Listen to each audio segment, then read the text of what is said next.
The day the finance team accused me of embezzlement started with a cupcake. Not a celebratory cupcake, a frosting-heavy cupcake delivered to my desk with a tiny flag that read, Audit Week. It was the kind of perk that says, here is sugar instead of truth. I work at Lattice Peak Advisory, a consulting firm that sells certainty to people who cannot pronounce it. I am Elena Park, Senior Operations Controller, keeper of budgets, slayer of sloppy expense reports. I do not do miracles, but I do math, and math has no patience for ego. Our chief executive, Victor Halden, loved applause and shortcuts. He loved telling everyone how busy he was while delegating his work to anyone with a pulse. His paperwork looked like a snowdrift because he printed every email and left it in leaning stacks. That detail matters later. At 9:12 a.m., I received a calendar invite titled Quick Sync sent by the Chief Financial Officer, Dana Rios. The attendee list included human resources, legal, and a security supervisor. Quick syncs do not require security. I walked into conference room Kestrel and noticed the seating arrangement. All of them on one side, me alone on the other. Dana slid a folder toward me without meeting my eyes. Elena, she said, we have discovered irregularities in vendor payments. One vendor called Marigold Atlas Services. Funds were diverted. The approvals trace back to you. Diverted, I repeated. Like a river? Nobody smiled. The legal counsel, Trent Morrow, opened his laptop and rotated it toward me. On the screen was a payment authorization form with my digital signature and my employee ID. The total amount was $974,000. The memo line read, Strategy Subcontract, Confidential. Confidential, I said. That is adorable. We cannot keep the break room microwave clean, but we can keep $1 million confidential. The security supervisor cleared his throat. We will need your badge and your device. I did not hand over anything. I asked for 10 minutes to review the documentation. Trent smirked, as if I had asked for the moon. Elena, Dana said, this is serious. I know. That is why I keep paper. I returned to my office, shut the door, and opened the bottom drawer of my filing cabinet. I store receipts and redundancy. Victor taught me that by accident, because every time he ignored a process, he left a trail. And every time he left a trail, I copied it. Marigold Atlas Services was not new to me. 3 months ago, I saw an invoice with a vague description, a rushed logo, and a courier envelope addressed to Victor. I flagged it. He told me to stop being dramatic. Then he approved it anyway. Here is the problem for Victor. He approved it on paper. I pulled out a folder labeled Halden Specials. Inside were printed emails, wet ink signatures, and courier confirmations. Victor disliked electronic approvals because he forgot passwords. He preferred signing with a fountain pen like it was a royal decree. I flipped to the first invoice. Same vendor name, same account number, and at the bottom, in thick black ink, Victor Halden's signature, dated and initialed. Outside my door, the office sound shifted. Someone whispered my name like it was a warning label. Victor thought he could frame me with a digital stamp. He forgot he had left his handwriting behind. By noon, my name had become the office entertainment. I felt it in the sudden silence when I passed analysts. I saw it in the way the receptionist stopped smiling, like courtesy was an expense line item.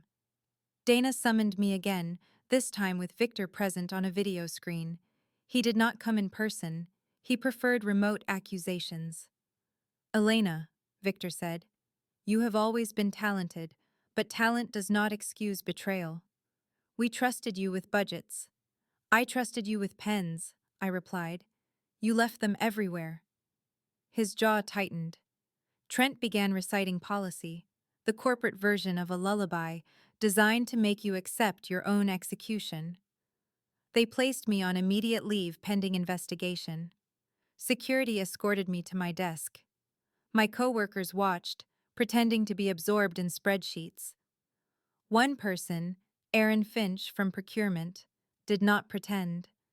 He watched with a satisfied squint. Aaron had applied for my role twice.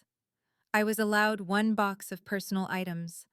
I chose my notebook, my backup drive, and the folder in my drawer that should not have existed if the world were fair. As we walked, I caught my reflection in the glass. Calm face, straight posture, furious eyes. At home, I made my own meeting. It included coffee, my printer, and my favorite emergency contact, a lawyer named Maya Chen. Maya specialized in employment disputes and executive fraud. She read my documents in silence. "This is not just a defense," she said.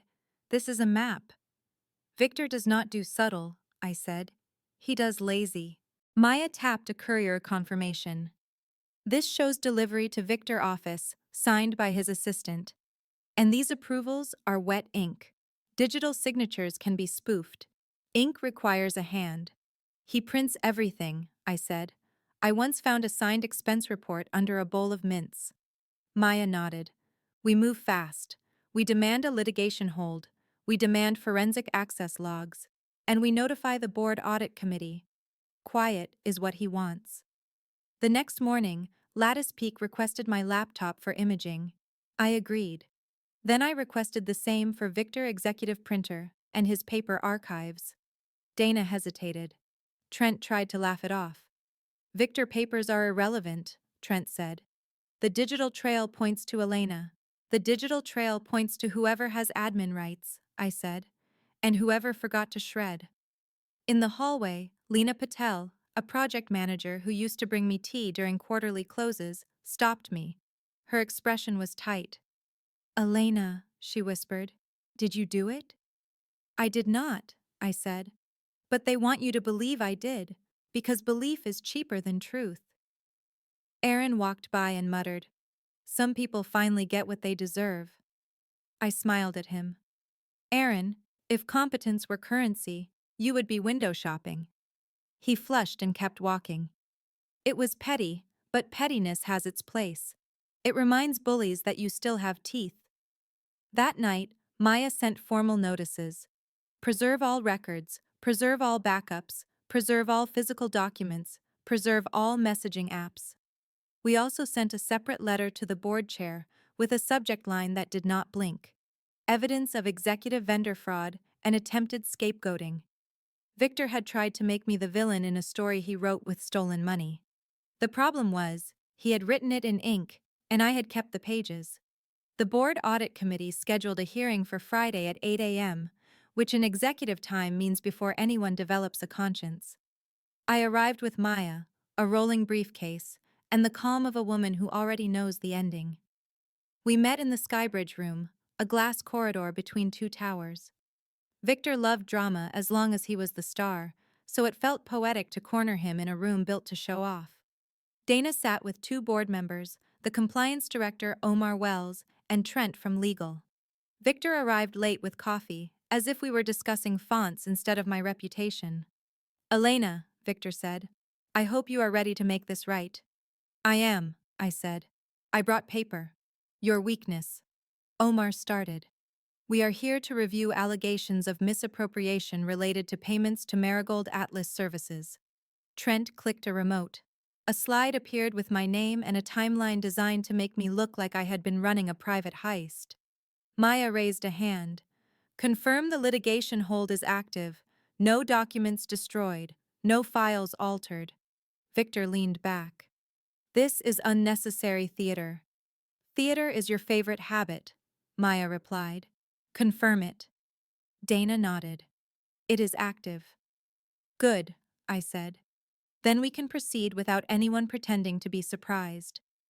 I opened my briefcase and laid out evidence: courier slips, invoice packets, and a wet ink payment authorization for Marigold Atlas Services, signed by Victor, dated 3 days before the first transfer. Victor blinked once, slow and annoyed. "That is not mine," he said. "Someone forged it." I smiled. "You sign like you are autographing your own biography. It is distinctive." Omar examined the page and compared it to an older contract Victor had signed for office renovations. Same heavy pressure, same decorative loop. I continued. Here are the bank details.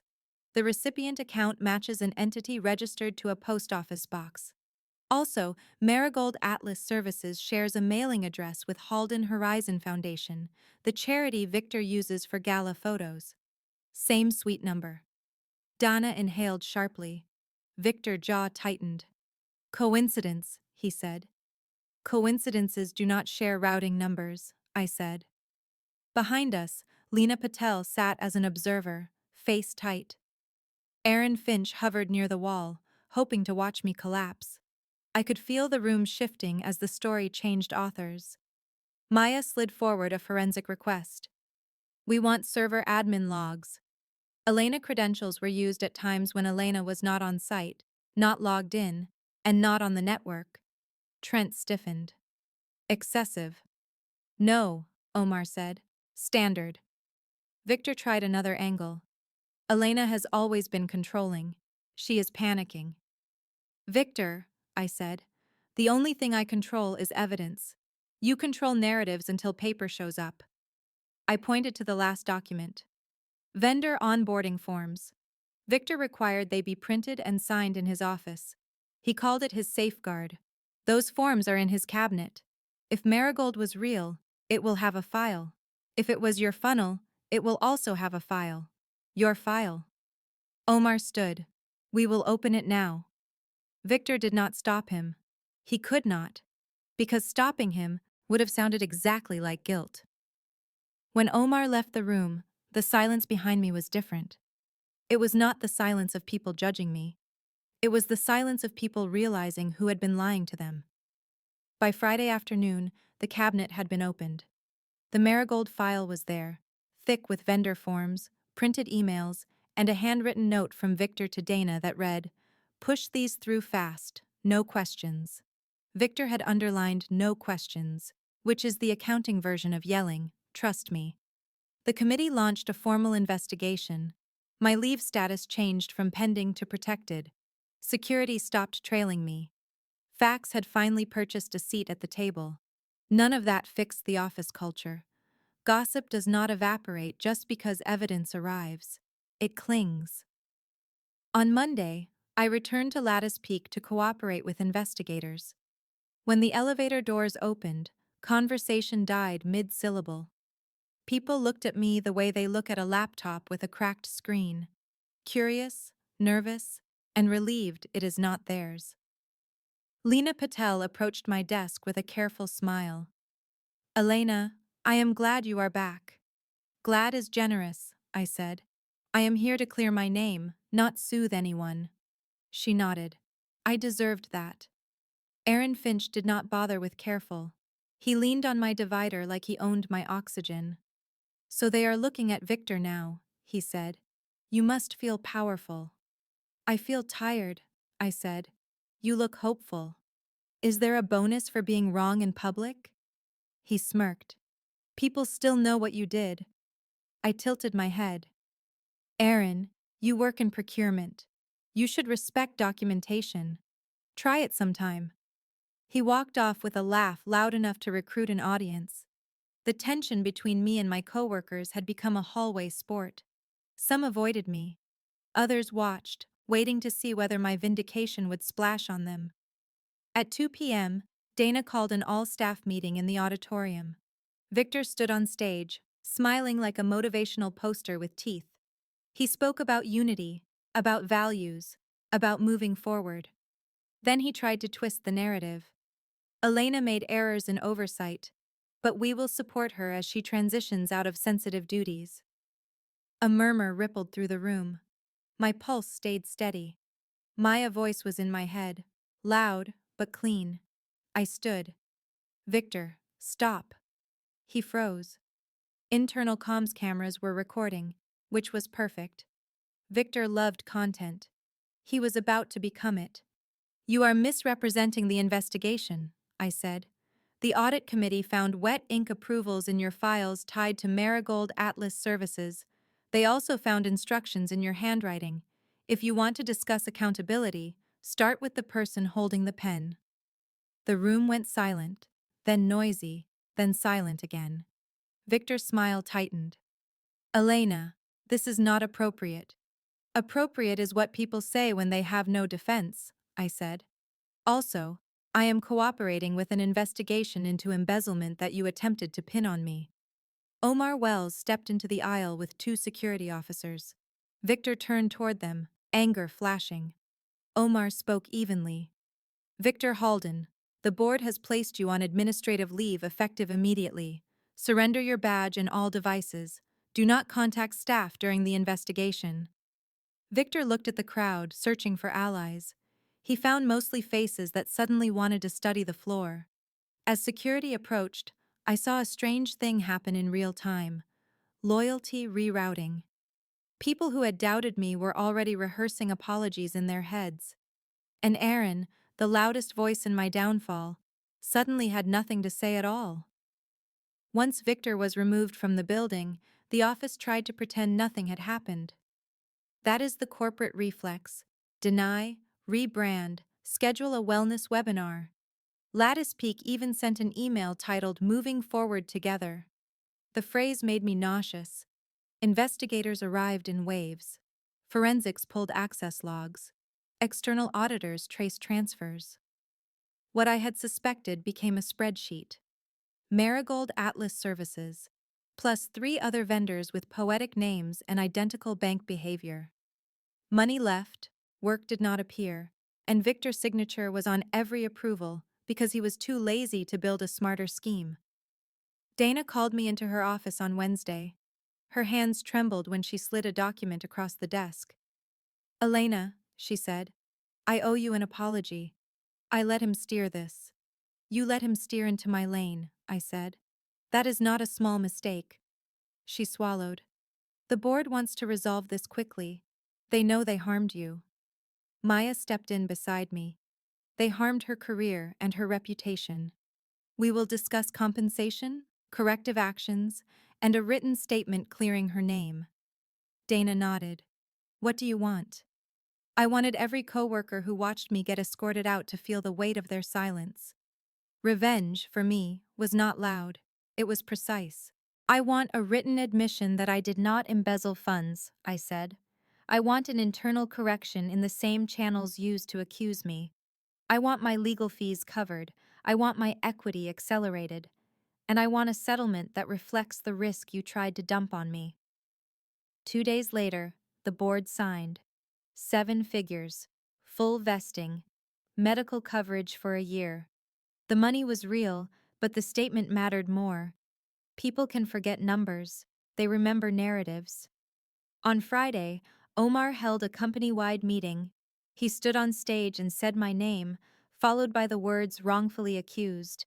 He explained that the payments were authorized by Victor and hidden through improper vendor controls. He announced Victor termination for cause and referral to outside authorities. The room was silent, then uncomfortable, then polite. Polite is what people do when they realize they owe you an apology, but do not know how to pay it. When I walked back to my desk, Lena stopped me. I am sorry, she said. I doubted you. I looked at her. Doubt is human. Silence is a choice. She nodded, eyes wet. Aaron stood nearby, pretending to reorganize a stapler. He did not meet my gaze. He did not apologize. Some people only learn when they are forced, and even then, they learn slowly. At 5:30 p.m., I packed my things. Not into one humiliating box. Into a proper tote with my head high and my exit planned. Dana met me at the elevator, trying to look brave. Elena, she said, where will you go? Somewhere with fewer kings, I said. And better shredders. The doors closed. For the first time in weeks, I felt light. Victor had tried to frame me because he assumed everyone would believe him. He was right about one thing. People did believe him. Then I showed them the receipts, and I left with proof, plus a check with enough zeros to fund my piece.